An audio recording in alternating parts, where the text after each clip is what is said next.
कैसे हो बच्चों आप सब लोग। इस लेक्चर के अंदर हम पढ़ने वाले हैं पावर के बारे में। तो अगर सिंपल शब्दों में बात करें तो पावर का अर्थ है, हिंदी में अगर बोले तो ताकत। तो अगर कोई ज्यादा बलशाली व्यक्ति है, ज्यादा काम करता है, तो हम बोल सकते हैं इसके पास ज्यादा पावर है। तो भाई कंपैरिजन के लिए मेरे पास दो बच्चे हैं, एक है पहलवान बच्चा और एक है भाई कमजोर बच्चा। तुम्हारी क्लास में भी होगा कोई कमजोर बच्चा। अब भाई तुम्हारे स्कूल के फेयरवेल वाला दिन है सपोज, और टीचर ने काम दिया है कि तुम्हें कुर्सी इधर से उठा के इधर रखनी है। तो भाई पहलवान बच्चे ने इतनी सारी कुर्सियां इधर से उठा के इधर रख दी, और अगर मैं बात करूं कमजोर बच्चे की, ये बेचारा तो दो ही कुर्सियां इधर से उधर रख पाया, इसका ओरा डाउन हो गया। तो अगर भाई मैं पावर का कंपैरिजन करूं तो सभी बच्चे ये बोलेंगे कि ये जो ताकतवर पहलवान बच्चा दिखाई दे रहा है इसकी पावर ज्यादा है, इसकी पावर कम है। अब दूसरा सीन लेते हैं। दूसरे सीन के अंदर हमारे पास दो एक जैसे पावरफुल बच्चे हैं। तो भाई अगर वर्कडन की बात करें तो दोनों ने अब वर्कडन सेम किया है, इसने भी उतनी ही कुर्सियां रखी है, इसने भी उतनी ही कुर्सी रखी है। अब किसकी पावर ज्यादा होगी ये कैसे पता लगाएंगे? तो भाई अब दोनों के बीच में कंपेयर करने के लिए हम सहारा लेंगे टाइम का। पावर की डेफिनेशन को कंप्लीट करने के लिए एक चीज जो अधूरी छूट गई थी वो था टाइम। अब इसे कंप्लीट करते हैं। सपोज इस बच्चे ने ये कुर्सियां 2 मिनट में इधर से उधर रख दी और इसने उसी काम को करने के लिए 15 मिनट लिए हैं। तो अब हम क्या बोल सकते हैं? हम बोल सकते हैं कि इसकी जो पावर है वो ज्यादा होगी। क्यों? क्योंकि इसने कम टाइम में किया है, और इस वाले बंदे ने, इस वाले बच्चे ने वही काम को करने के लिए 15 मिनट लिए हैं। तो मैं बोल सकता हूं पावर क्या है? Power is equal to work done per unit time. मतलब power equal to work done upon time. ये इसका सिंपल सी डेफिनेशन या फॉर्मूला बन सकता है। तो भाई पावर की डेफिनेशन बताने से पहले मैं आपको एक व्यक्ति से मिलवाना चाहता हूं जिन्होंने पावर का नाम पूरे जगत में ऊंचा किया है। हमारे आदरणीय डॉक्टर साइंटिस्ट जयपॉल भाई। मैं इनका बहुत बड़ा फैन हूँ। आप में से कौन बच्चे इन्हें जानते हैं वो प्लीज कमेंट करना। हिंट दे देता हूँ, इनका एक बहुत फेमस डायलॉग है, पावर। अगर कोई जानता है ना तो भाई प्लीज कमेंट करो। मेरे उम्र के जितने बच्चे होंगे ना वो तो इन्हें भली भांति जानते होंगे भाई। इनका एक बड़ा फेमस सीरियल था, ठीक है? अगर सीरियल के बारे में बताया तो सीरियल के बारे में भी कमेंट कर देना। तो चलो चलते हैं अपनी डेफिनेशन पर। तो भाई मैं लिख सकता हूँ power can be defined as work done per unit time.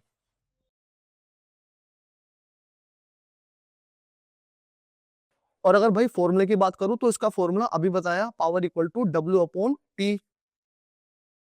P equal to W upon T, और इसे डाल देते हैं डब्ल्यू में।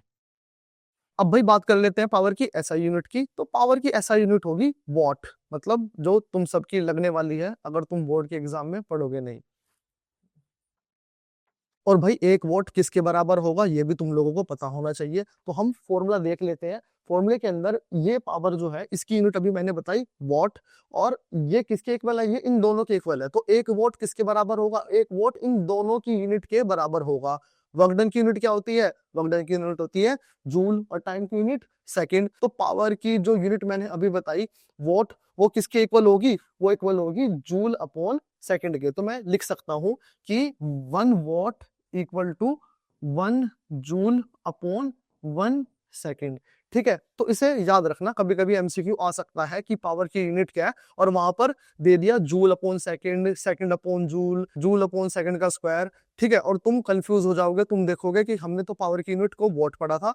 हाँ भाई वोट है, पर वोट को भी हम तोड़कर क्या लिख सकते हैं? जूल अपॉन सेकेंड लिख सकते हैं। अब एक इंपॉर्टेंट डेफिनेशन जो आप लोगों को याद रखनी है, डिफाइन 1 वोट। तो 1 वोट को हम क्या बोलेंगे? अभी मैंने आपको बताया 1 वोट होगा 1 जूल अपॉन 1 सेकेंड। अगर आपके ये याद है तो इसे ही हम अंग्रेजी में कन्वर्ट करके लिख सकते हैं कि power is 1 vote when 1 joule of energy is consumed और ट्रांसफर्ड इन 1 सेकेंड। तो ये हो गई भाई 1 वोट की डेफिनेशन। बढ़ते हैं हम अगली स्लाइड पर। तो देखो बच्चों, अब तक जो हमने फॉर्मूला देखा है, अब तक जो हमने पढ़ा है, वो एक जनरल बात थी पावर की। मतलब वो class 9th, class 8th, class 11th, 12th हर जगह अप्लाई होने वाली है।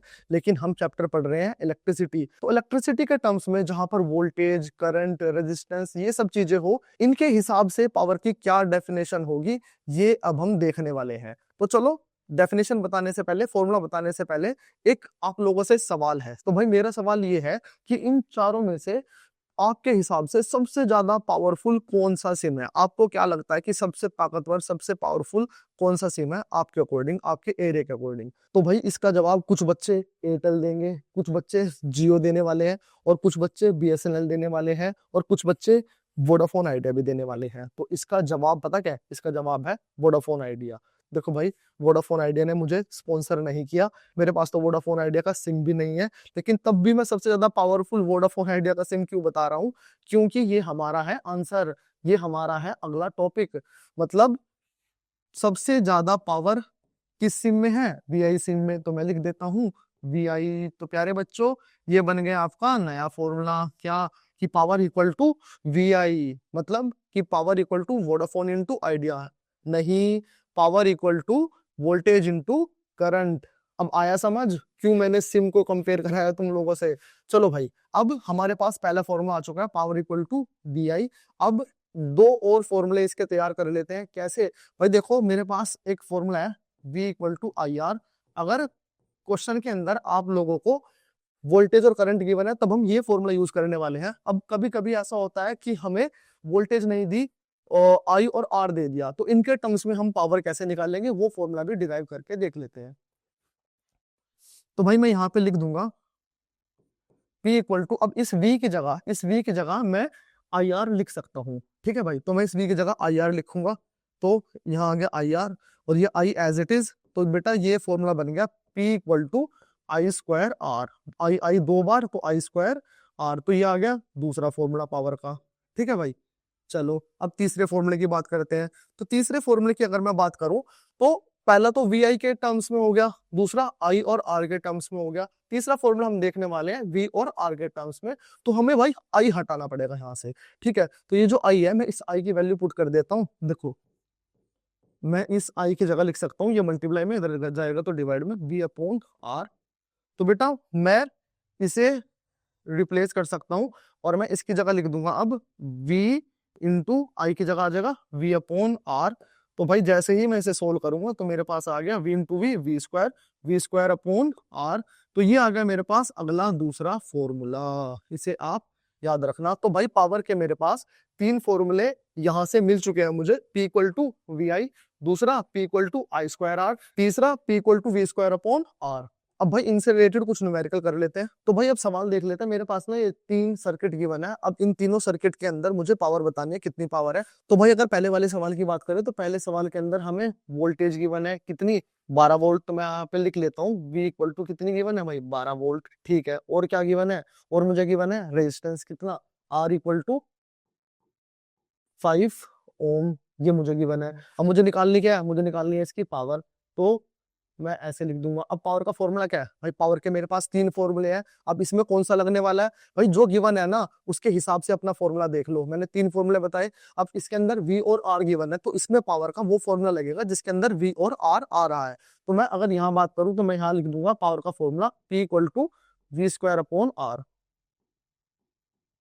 ठीक है, अब V की वैल्यू कितनी है, 12। तो मैं कर दूंगा 12 का स्क्वायर, और अपॉन में आ गया 5। 12 का स्क्वायर है 144, तो मैं यहाँ पे लिख दूंगा 144, और अपॉन में है 5। तो जब मैं इसे सोल्व करूंगा, तो मेरे पास आने वाला है 28.8, और यहाँ पर लिख दूंगा मैं वॉट यूनिट। तो भाई ये निकल गई मेरे पास पहले सर्किट की पावर। ऐसे ही अब दूसरे सर्किट की पावर निकालने वाले हैं। तो अगर मैं दूसरे सर्किट की बात करूँ ना भाई, तो देखो इसके अंदर दो रेजिस्टेंस गिवन है, वो भी सीरीज के अंदर। तो मुझे क्या करना है? मुझे सबसे पहले ना इन्हें कंबाइन करना पड़ेगा, सबसे पहले इन्हें जोड़ना पड़ेगा, आसान सा सर्किट बनाना पड़ेगा। तो अगर मैं यहाँ बात करूँ, तो देखो बेटा, मुझे निकालनी है पावर। ठीक है, मुझे क्या गिवन है? मुझे R1 गिवन है 5 ओम, मतलब ये वाला, और दूसरा मुझे ये वाला गिवन है R2 कितना, 5 ओम। ये दोनों किस में लगे? ये दोनों लगे सीरीज के अंदर। सीरीज के अंदर लगे तो सिंपली ये जुड़ जाएंगे। मैंने पिछली वीडियो में बता रखा है, आप जाके देख सकते हो। तो भाई जैसे मैं आर नेट निकालूंगा, तो आर नेट होगा इनका R1 प्लस R2। तो इन्हें मैं अगर जोड़ूंगा, तो 5 प्लस 5 कितना आ गया, 10 ओम। तो ये निकल गया मेरा नेट रेजिस्टेंस। तो भाई अब पावर निकाल लेते हैं। पावर का फॉर्मूला है P equal to V square upon R. V की वैल्यू वही 12 वोल्ट, इसका स्क्वायर, और अपॉन में रेजिस्टेंस कितना है? Total resistance 10। तो इसे मैं सोल्व करूंगा, ये आ गया 144, 12 का स्क्वायर, और अपॉन 10। इसे सोल्व करूंगा भाई, तो कितना आ गया? ये आ गया 14.4 वॉट। भाई यूनिट जरूर लिख देना, यूनिट जरूर लिख देना, आधा नंबर कट जाएगा। तो अब बढ़ते हैं दूसरे सर्किट पर। तो अगर मैं दूसरे सर्किट की बात करूं, यहाँ पर भी देखो सेम टू सेम है, पर ये जो 5 और 5 रेजिस्टेंस है, अब ये दोनों किसमें पैरेलल के अंदर है। तो सबसे पहले मुझे इन दोनों को पैरेलल में कंबाइन करके ना इनका एक नेट रेजिस्टेंस निकालना पड़ेगा, तब मैं पावर का फॉर्मूला इसके अंदर लगा सकता हूँ। तो देखो R1 इक्वल टू वही 5 ओम और R2 इक्वल टू कितना 5 ओम। अब ये दोनों कैसे कनेक्टेड है, पैरेलल में। पैरेलल का फॉर्मूला मेरे पास होता है 1 upon R net equal to 1 upon R1 plus 1 upon R2। ये मेरे पास पैरेलल का फॉर्मूला है, यहाँ पर वैल्यू मैं पुट कर देता हूँ 1 upon 5 plus 1 upon 5 equal to 5 एक बार 1 प्लस 1 2। तो भाई अगर रेजिस्टेंस की बात करूँ तो ये 1 अपॉन रेजिस्टेंस की वैल्यू है और मुझे निकालनी है आर नेट की वैल्यू, तो मैं इसे कर दूंगा उल्टा यानी कि रेसिप्रोकल।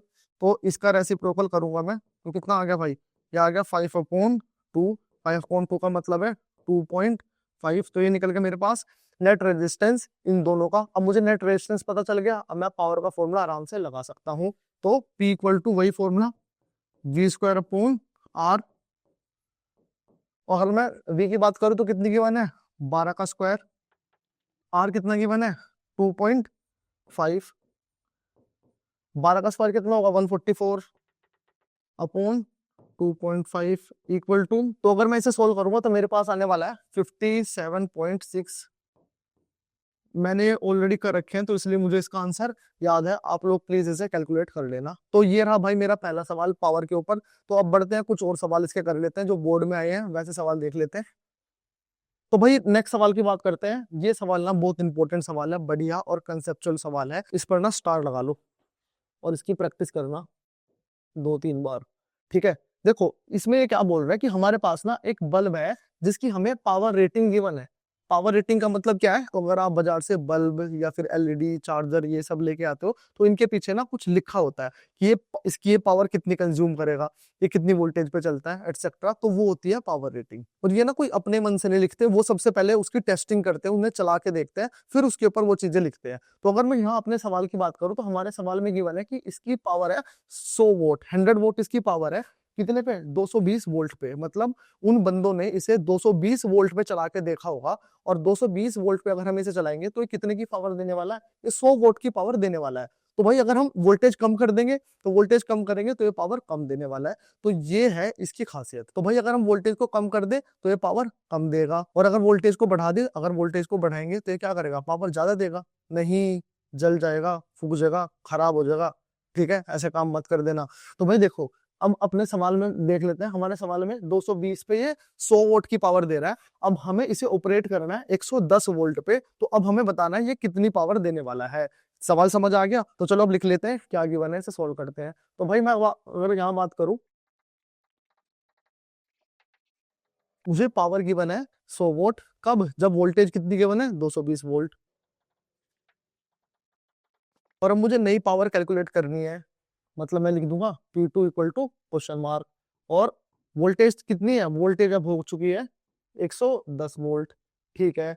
अब इसे करेंगे कैसे, तो भाई इस सवाल को करने के लिए ना एक छोटा सा लॉजिक है, एक छोटा सा कंसेप्ट है जो आपको पता होना चाहिए। एक चीज याद रखना, ये जितने भी इलेक्ट्रॉनिक डिवाइस है ना, जितने भी इलेक्ट्रिकल डिवाइस है, इनका ना खुद का भी अपना रेजिस्टेंस होता है इनके अंदर। और वो रेजिस्टेंस जब ये मैन्युफैक्चर करते हैं ना, वो रेजिस्टेंस तब बनाया जाता है और वो सेम रहता है। मतलब उसे कोई फर्क नहीं पड़ेगा, आप वोल्टेज को कम करो या ज्यादा करो, वो जितना रेजिस्टेंस है वो उतना ही रहेगा। तो ऐसे सवालों में याद रखना, हमें सबसे पहले वो वैल्यू कैलकुलेट करनी पड़ती है जो सेम रहती है। और क्या सेम रहेगा, अभी मैंने बताया इनका रेजिस्टेंस सेम रहता है। तो मैं क्या काम करूंगा, मैं सबसे पहले जो मुझे गिवन डाटा है उसके हिसाब से इसका रेजिस्टेंस निकाल लूंगा, और उसी रेजिस्टेंस को फिर मैं यहाँ पे यूज करने वाला हूँ। आया समझ, बताता हूँ कैसे करेंगे। भाई पावर का मुझे वो फॉर्मूला चाहिए जिसके अंदर V और R का यूज हो, क्योंकि V मुझे गिवन है, R मुझे अब कैलकुलेट करना है। तो P equal to V square upon R। Power कितनी गिवन है 100 वोट इक्वल टू, अगर वोल्टेज की बात करूँ तो 220, और इसका हो गया स्क्वायर, और नीचे आ गया मेरे पास R। तो भाई R को कैलकुलेट करना है, अब R उधर जाएगा, ये 100 नीचे आएगा, तो 220 इंटू 220 अपॉन में 100। 1 जीरो से 1 जीरो साफ, 1 जीरो से 1 जीरो साफ, तो कितना बन गया। देखो भाई अब आपने इसे मल्टीप्लाई करके भी लिख सकते हो, मैं इसे अभी ऐसे ही छोड़ दूंगा, क्यों, क्योंकि देखो सब कुछ मल्टीप्लाई में है, ठीक है, कोई प्लस माइनस में नहीं है, तो आगे जाके क्या पता कट जाए, ठीक है, तो इसे मैं ऐसे ही छोड़ देता हूँ। तो मेरा रेजिस्टेंस निकल गया 22 × 22। तो अगर मैं यहाँ अब मुझे पावर कैलकुलेट करनी है नई वोल्टेज के हिसाब से, और मुझे रेजिस्टेंस पता चल चुका है, तो दोबारा सेम यही फॉर्मूला यूज करने वाला हूँ। तो देखो अब पावर मुझे कैलकुलेट करनी है, फॉर्मूला फिर से यही है, V² लेकिन अब यहाँ पे भी 2 आएगा, लेकिन आर वही रहेगा, आर वही रहने वाला है। वी की बात करूं तो वी कितनी है 110, इसका स्क्वायर अपॉन में आर कितना है 22 × 22। अब 110 का स्क्वायर मतलब 110 को 2 बार लिखेंगे, तो बेटा अब इसे मैं 11 के टेबल से काट सकता हूँ। 11 × 1 = 11 और ये 0, 11 × 2 = 22, 11 × 1 = 11, ये 0, अब 11 × 2 = 22, अब ये और कट रहा है, 2 × 1 = 2, 2 × 5 = 10, 2 × 1 = 2, 2 × 5 = 10, तो मेरे पास आ चुका है 5 × 5 = 25। तो भाई मुझे अब पावर मिल चुकी है कितनी 25 वॉट। तो ये आ चुकी है मेरी पावर, समझ आया। अब बढ़ते हैं नेक्स्ट सवाल की तरफ। तो भाई अगर मैं इस सवाल की बात करूं तो इस सवाल के अंदर मुझे दो लैंप के बारे में कुछ डाटा गिवन है, उनकी पावर रेटिंग गिवन है। पहले की पावर रेटिंग है 50 वोल्ट और 220 वोल्ट, और दूसरे की पावर रेटिंग है 25 वोल्ट और 220 वोल्ट। और मुझे क्या निकालना है, मुझे निकालना है इनके रेजिस्टेंस की रेशो। बड़ा ही आसान सवाल है, कैसे करेंगे, सिंपल वो फॉर्मूला जो हमें याद है पावर का उसे लगाएंगे और इसे सोल्व करेंगे। तो देखो सबसे पहले गिवन डाटा लिख लिया करो भाई। लैंपे की अगर मैं बात करूं तो इसकी पावर मुझे गिवन है 50 वोल्ट, और इसकी जो वोल्टेज है वो मुझे गिवन है 220 वोल्ट। ठीक है, ये मुझे गिवन है, मुझे क्या निकालना है इसका रेजिस्टेंस। तो मैं फॉर्मूला लगाने वाला हूँ P = V²/R, और मुझे R निकालना है, तो मैं इसे इधर लेके जाऊंगा, इसे इधर लाऊंगा, तो R का फॉर्मूला मेरे पास बन गया कितना V²/P। ठीक है भाई, तो यहाँ पे वैल्यू पुट कर दूंगा, तो वैल्यू कितनी आएगी, V की अगर बात करूँ तो V है मेरे पास 220 का स्क्वायर अपॉन में पावर कितनी गिवन है 50। ठीक है भाई, ये मुझे गिवन है, यहाँ से मेरा R1 कैलकुलेट हो गया। अब इसे सोल्व मत करना, सोल्व क्यों ना करना, क्योंकि देखो भाई रेशो निकालनी है, रेशो निकालेंगे तो देखो 220 इसमें भी है, 220 उसके अंदर भी है, तो ये आगे जाके कट जाएगा, तो इसे यहीं के यहीं छोड़ देना। ये तुम गलतियां करते हो यार, तुम ना थोड़ा सा सोचते नहीं, तुम भावुक हो जाते हो क्वेश्चन देखते हुए। तुमने सवाल देखा और तुम लग गए से सोल्व करने, तुम पॉइंट में कुछ उसकी वैल्यू निकालोगे, फिर वो इसे निकालोगे पॉइंट में, और भाई फिर क्वेश्चन गड़बड़ हो जाएगा, फिर तुम्हारा टाइम वेस्ट हो जाएगा। थोड़ा सा ना स्मार्ट वर्क भी करो, अब हार्ड वर्क का जमाना चला गया, अब थोड़ा सा ना स्मार्ट वर्क करो। अब मैं लैंप 2 की बात कर लेता हूँ, इसकी पावर मुझे गिवन है 25 वोल्ट, वोल्टेज गिवन है भाई सेम वही 220 वोल्ट। मुझे इसका भी रेजिस्टेंस निकालना है, तो रेजिस्टेंस का फॉर्मूला मैं डायरेक्ट लिख दूंगा, R2 = कितना V² जो भी इसकी पावर है वो। V की अगर बात करूँ तो वही 220 वोल्ट, और P की बात करूँ तो कितना है 25। अब मुझे इनकी रेशो निकालनी है भाई, R1 और R2 की रेशो, RA RB की रेशो।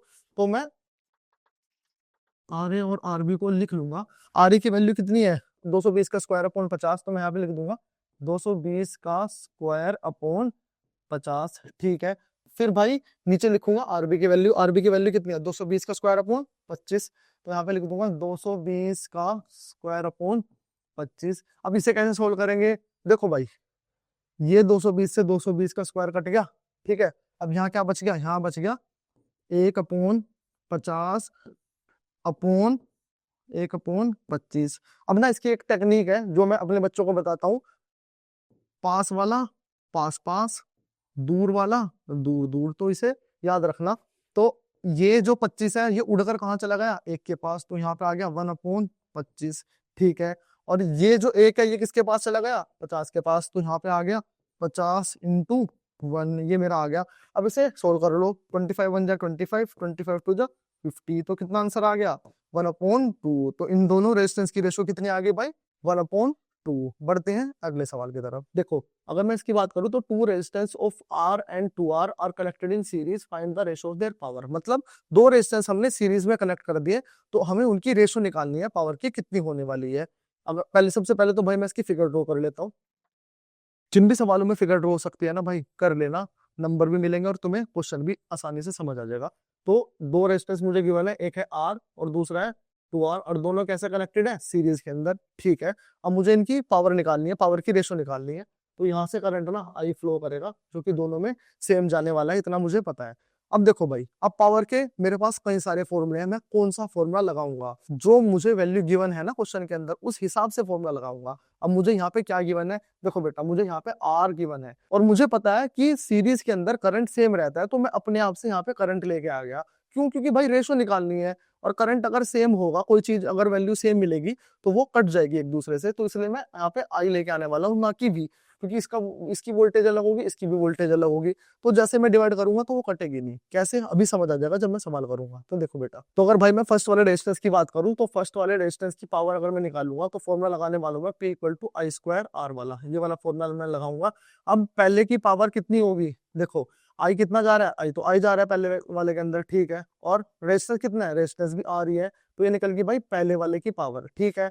और दूसरे वाले की पावर की बात करूं, तो इसमें भी सेम फॉर्मूला लगेगा, P equal to I square और दूसरा R। अब एक बात बताओ, अगर मैं I की बात करूं, तो करंट तो सेम है भाई दोनों के अंदर, क्योंकि सीरीज में है, तो मैं यहाँ पे I लिख दूंगा, ठीक है। और R की वैल्यू कितनी है, R की वैल्यू मुझे गिवन है 2R, तो मुझे निकालना है इन दोनों की रेशो, तो मैं यहाँ पे कर दूंगा P1 अपॉन P2, P2 मैं किसे P2, ये आ गया I इंटू R, और यहाँ पे आ गया I इंटू 2R, ठीक है। अब I से I कट गया, R से R कट गया, क्या रेशो आ गई, 1/2। तो भाई ये आ गई पहले की रेशो, आया समझ, पहले की रेशो आ गई पावर की 1/2। अब चलते हैं दूसरे पार्ट पे। अगर मैं दूसरे पार्ट की बात करूं भाई, तो यहाँ अब ये दोनों रेजिस्टेंस पैरेलल में लगा दिए, अब आपको बताना है इनकी रेशो क्या होने वाली है। देखो फिर से फिगर ड्रॉ करने वाले हैं। अब यहाँ क्या चीज सेम रहने वाली है, पैरेलल में क्या चीज सेम रहती है, मैंने बता रखा अपनी वीडियो के अंदर, आप जाके देख लेना। पैरेलल के अंदर वोल्टेज सेम रहती है भाई, तो अब मैं यहाँ पे वोल्टेज वाला फॉर्मूला लगाने वाला हूँ। तो भाई पहले इसकी फिगर बना लेते हैं। ये रेजिस्टेंस R है और ये रेजिस्टेंस 2R है, यहाँ वोल्टेज V और यहाँ भी वोल्टेज V। तो अब भाई मैं वोल्टेज को लिख रहा हूँ, क्योंकि अब वोल्टेज सेम है, वहां करंट सेम था तो इसलिए वहां करंट लिखा था। तो अब इनकी पावर कैलकुलेट कर लेते हैं। अब पावर का फॉर्मूला लगने वाला है V स्क्वायर अपॉन R वाला, समझ चुके हो तुम क्यों ये वाला फॉर्मूला ही लगेगा। तो अगर V की बात करूँ तो V तो सेम है, ठीक है, स्क्वायर अपॉन R, R की वैल्यू R है। सेकंड वाले के लिए अगर इसकी बात करूँ, तो भाई यहाँ पे सेम फॉर्मूला लगेगा V स्क्वायर अपॉन R, ठीक है। अगर V की बात करूँ तो इसका भी वही है, V स्क्वायर ही। और R की बात करूँ तो इसका R कितना है, 2R, तो मैं यहाँ पे रख दूंगा 2R। अब मैं निकालने वाला हूँ इनकी रेशो, तो इनकी रेशो कितनी रहेगी, P1 upon P2 equal to, मैं लिख देता हूँ यहाँ पे V स्क्वायर अपॉन R, और यहाँ पे लिख दूंगा V स्क्वायर अपॉन 2R। अब बेटा V स्क्वायर से V स्क्वायर कट गया, यार से यार कट गया, यहाँ क्या बचा, यहाँ बचा 1/1, यहाँ क्या बचा 1/2। फिर से वही चीज, पास वाला पास पास, दूर वाला दूर दूर, तो ये कितना आ गया, ये आ गया 2/1। तो भाई आशा करता हूँ आप लोगों को ये टॉपिक समझ आया होगा, थ्योरी और इसके कंसेप्ट समझ आए होंगे। तो भाई चैनल को सब्सक्राइब कर देना, अगर आपको वीडियो अच्छी लगी है तो इसे शेयर भी कर देना। मिलते हैं नेक्स्ट वीडियो में नेक्स्ट टॉपिक के साथ।